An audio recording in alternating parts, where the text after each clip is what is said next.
كان رسول الله صلى الله عليه وسلم يرفع يديه حذو منكبيه قصاد كتافه، وقيل حذو أذنيه، لكن المتفق عليه أن تكون بطون اليدين إلى القبلة. يرفع يديه حذو أذنيه.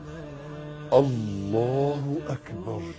ولما تقول الله أكبر قولها صح بقى، الله أكبر، الهاء مضمومة والكاف مش جيم. أكبر، الله أكبر.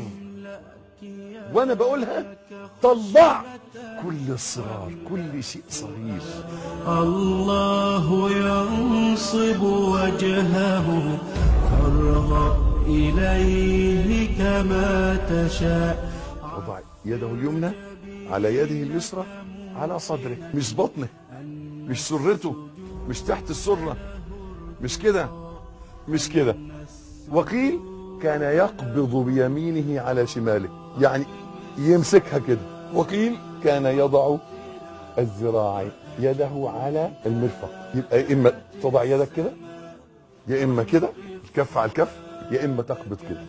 كل الثلاثه صح. قالوا النظر لمحل السجود اقرب للخشوع، يعني النظر لمحل السجود مش هو الفرض، عشان كتير من الناس يسالنا بالكعبه انظر للكعبه ولا محل السجود؟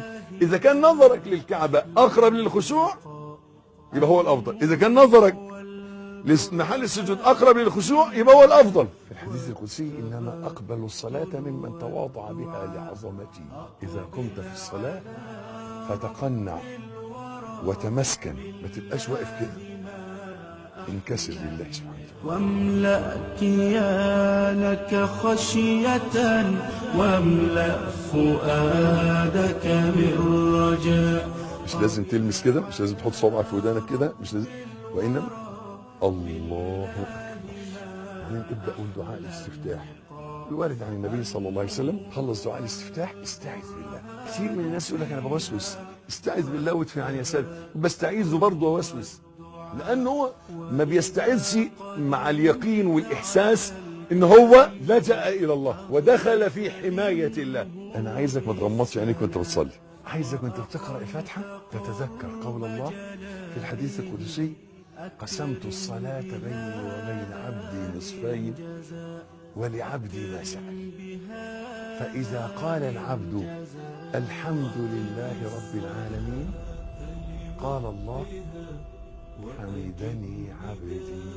فإذا قال الرحمن الرحيم قال أثنى علي عبدي. فإذا قال مالك يوم الدين قال مجدني عبدي. وأنا عايزك تقعد قدام شيخ يصح لك الفاتحة. الفاتحة فيها 14 شدة، إذا فاتتك شدة فقد أثرت في صحة الصلاة. ولما تقول آمين اطلب، معناها استجب يا رب. آمين لا، حركتين، آمين. وبعدين اقرأ سورة قل هو الله أحد، ثم ارفع يديك الله أكبر واركع. افتح ايديك الاثنين، افتح صوابعك كده، وبعدين انزل بحيث ان ايديك يبقوا مفتوحين على ركبتيك. دي نمرة واحد، وضع اليدين. نمرة اتنين، ظهرك مفرود على الاخر، بلاش تنزل كده، لا ولا تعمل كده. كتير من الناس بيعمل كده، دي مش ركوع ده، لا، ظهرك يبقى مفرود مستقيم. كان لو وضع على ظهره قدح ماء منكب. دماغك في مستوى كتافك وكتافك في مستوى ظهرك وقابض على الركب. نهى عن الطباق. الطباق ان الانسان يضم ايديه ويحطهم كده في الوسط. دراعك مفرود يبقى ظهرك مفرود. سبحان ربي العظيم، كأنك بتقول انا الذليل. وإذا قدمت على الكريم حظيت منه بالثناء وأقمت قرب جلاله أكرم بهذا من جزاء.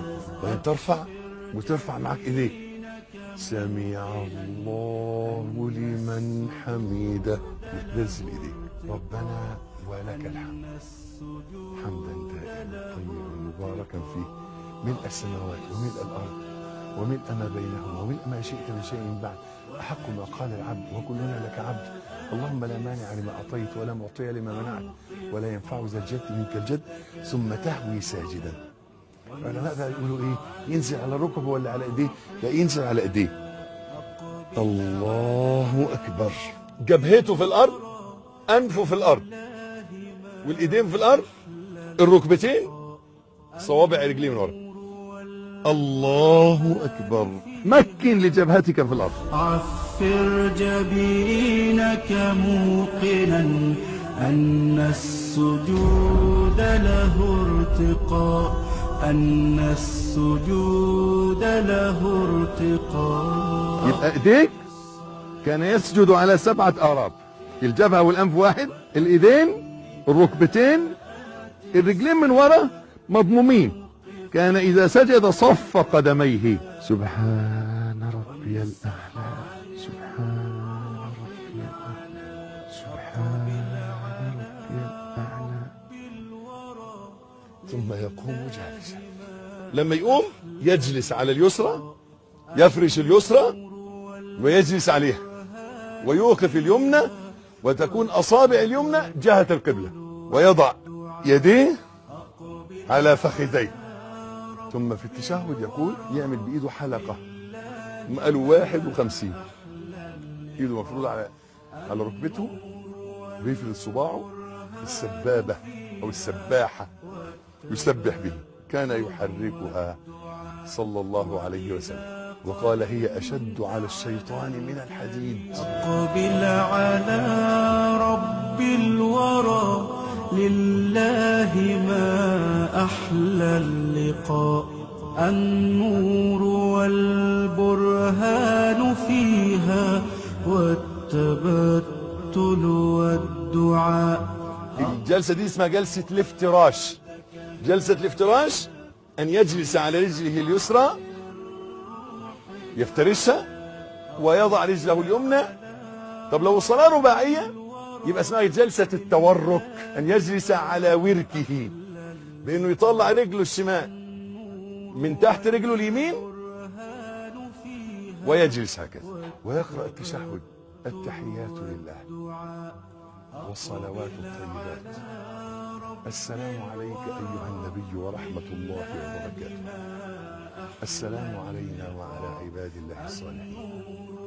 أشهد أن لا إله إلا الله وأشهد أن محمدا عبده ورسوله. اللهم صل على محمد وعلى آل محمد كما صليت على إبراهيم وعلى آل إبراهيم إنك حميد مجيد. اللهم بارك على محمد وعلى آل محمد كما باركت على إبراهيم وعلى آل إبراهيم إنك حميد مجيد. وكان بعد التشهد يستعيذ من 4. اللهم إني أعوذ بك من عذاب جهنم وأعوذ بك من عذاب القبر وأعوذ بك من فتنة المحيا والممات وأعوذ بك من فتنة المسيح الدجال. ثم تسلم، تنطق التسليمة السلام عليكم ورحمة الله. السلام عليكم والله يدعو إلى دار السلام. والله يدعو إلى دار السلام ويهدي من يشاء إلى صراط مستقيم. للذين أحسنوا الحسنى وزيادة ولا يرهق وجوههم قتر ولا ذلة أولئك أصحاب الجنة هم فيها خالدون.